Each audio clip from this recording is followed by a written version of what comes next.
In an age of fluid, self-selected, and easily changed identities, one group binds its people through a permanent physical mark inscribed on an infant.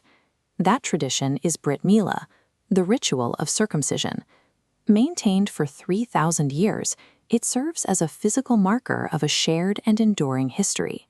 These ancient handwritten scrolls trace the practice back to the Book of Genesis. Here, God establishes a pact with the patriarch Abraham. The text contains no references to hygiene. Instead, it frames the act as a non-negotiable theological requirement. The mandate carries a severe consequence. The text specifies that any male who is not circumcised will be cut off from his people. For the Jewish people, this intimate physical alteration is the required entry into a specific civilization. The commandment also sets a strict timeline. The procedure must happen on exactly the 8th day after a child is born. In Jewish tradition, the number 7 represents the natural cycle of creation. This 8th geometric element represents a movement beyond that cycle, a step into a divine covenant that transcends the natural world. This timing presents a challenge to modern ideas of autonomy. It asks why a lifelong contract is inscribed on a child at their most defenseless moment, rather than waiting for them to reach an age of consent. By performing the ritual at 8 days, Jewish tradition asserts that identity is not a later consumer choice, but an ancestral inheritance that begins at birth. The spiritual logic of the ritual focuses on a specific piece of anatomy, the prepuce, as the site of the covenant. This connects to the concept of tikkun olam, which suggests that humans are born into an unfinished world.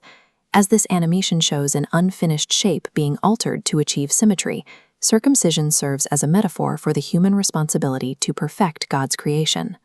As the outer layer dissolves, it illustrates impulse control, a symbolic barrier removed to connect instincts with higher spiritual commitments. This physical cut is designed as a psychological reminder of these commitments, written directly onto the body. While the theology is heavy, the lived reality is communal and celebratory. These men gathered closely together in the photograph reflect the intense, supportive energy that surrounds the infant during the ceremony. The bearded man performing the procedure is the mohel. He is a highly trained specialist responsible for carrying out the ritual with precision and care. The child is held by the sandok, often a grandfather, who serves as a physical link between the newborn and the generations that came before. Immediately following the procedure, the child is given his Hebrew name.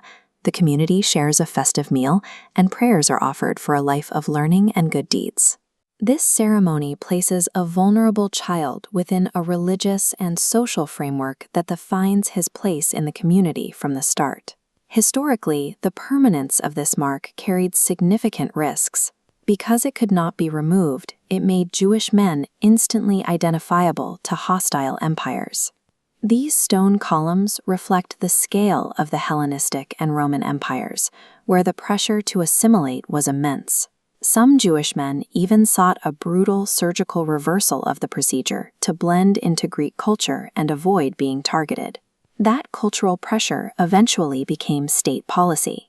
Roman emperors, and later the Nazis, explicitly outlawed the procedure in an effort to break the continuity of Jewish life.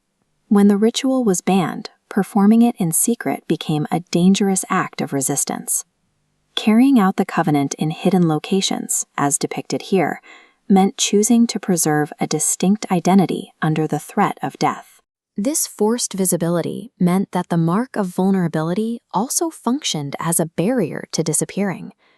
By making Jewish identity impossible to hide, the covenant ensured the community remained distinct even under the most intense pressure to assimilate.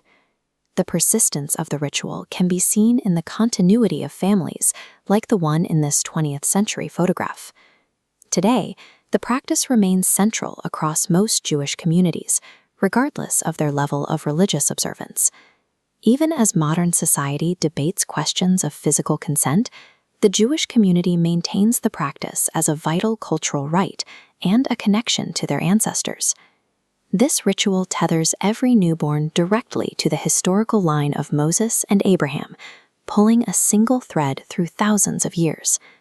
In this tradition, The endurance of a people relies on a commitment that is physically carried, ensuring that the covenant remains active in the body of every new generation.